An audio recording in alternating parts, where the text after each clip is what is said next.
When I was a teenager, a trickster demon terrorized our entire family and tried to force me to marry him. I believed he was gone forever until you found this in the attic. Ew. Who's Beetlejuice? Don't ever say that name. Beetlejuice.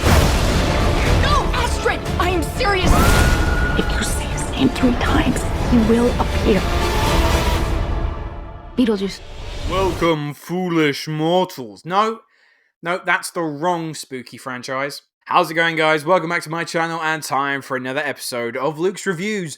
On today's video, Tim Burton returns to one of the films that put him on the map as a beloved director as we revisit the afterlife in Beetlejuice Beetlejuice. Set many years after the first, Lydia Deetz is now utilising her ghost-seeing gifts and stars as one of TV's most popular paranormal experts.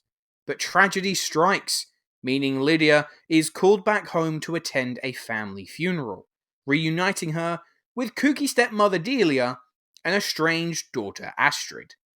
While back home, supernatural forces once again rear their head, including the presence of the nefarious Beetlejuice, who's got his own issues to contend with, as a furious Frankenstein ex-wife is coming after him. Now, if that sounds like Beetlejuice Beetlejuice is a busy film, that's not even the half of it. Getting my negatives out of the way first, this is an immensely cluttered film with so many jumbled story arcs, all assembled without much rhyme or reason into this Burton-esque crockpot. I mean, just from memory alone, the storylines include the Deetzes grieving their loss, Lydia is attempting to mend her relationship with Astrid, whilst also having to deal with immense pressure from a TV executive and lover boy played by Justin Theroux. Astrid is also tangled up in a romance that may have darker consequences than she realises, as well as finding herself stuck in the afterlife, meaning that Lydia also has to reunite with Beetlejuice to rescue her, not to mention Beetlejuice is on the run from his ex-wife who has come back to life in order to kill him again. And in amongst all of that, Willem Dafoe plays an afterlife detective tasked with investigating a series of murders linked to Beetlejuice's ex-wife. Can you see where I'm coming from here?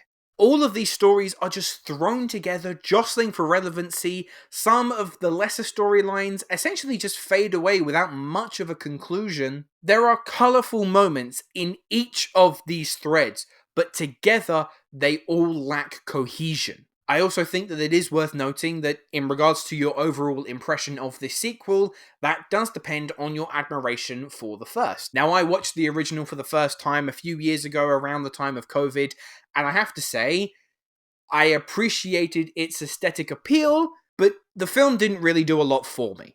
By and large, the most consequential flaw that I have with both the original film and this sequel is that it is trying way too hard. There's rarely a moment where anything is naturally funny because everything is just taken to the extreme. And I appreciate that it is a very Tim Burton approach of filmmaking, and look at his filmography. It has proven that it can and has worked. But with these two films in particular, I am left searching for some earnestness in amongst all of the rubble. Some of the performances aren't particularly wonderful either. Winona Ryder is fine, but this isn't exactly a revolutionary turn for her.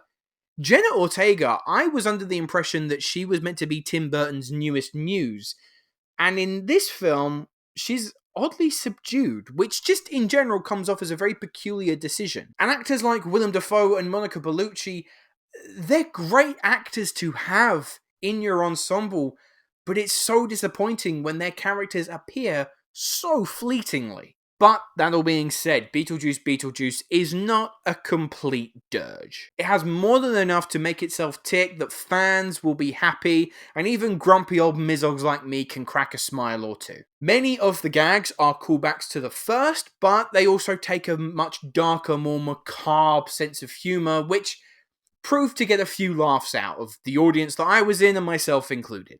Catherine O'Hara in particular is wonderful as Delia Deetz, a woman who spends most of her time in a world of her own, coming out with total buffoonery, but it's O'Hara's commitment to the role that is what makes it so. And of course, Michael Keaton returning as Beetlejuice. It's just terrific. His transformation into this trickster demon is unrivaled. There really is no one else who could play this character quite like Keaton does.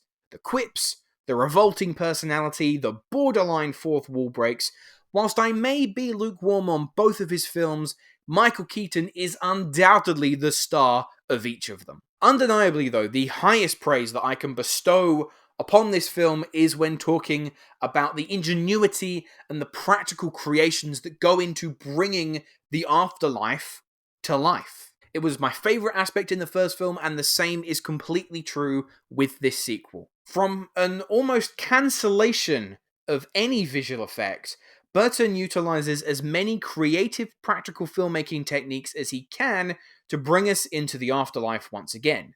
Otherworldly practical sets, phenomenal creature design courtesy of Neil Scanlon, even stop-motion animation. Everything from the costumes to the animatronics just imbues such creative spirit that you really don't see in Hollywood nowadays. For any die-hard Beetlejuice fans who were worried that revisiting this world and characters nearly 40 years later would blow up in flames, fret not. It still has much of that goofish, off-the-wall humour and is a dazzling sight to behold. But for me, when I strip away those visuals, the result is pretty flimsy.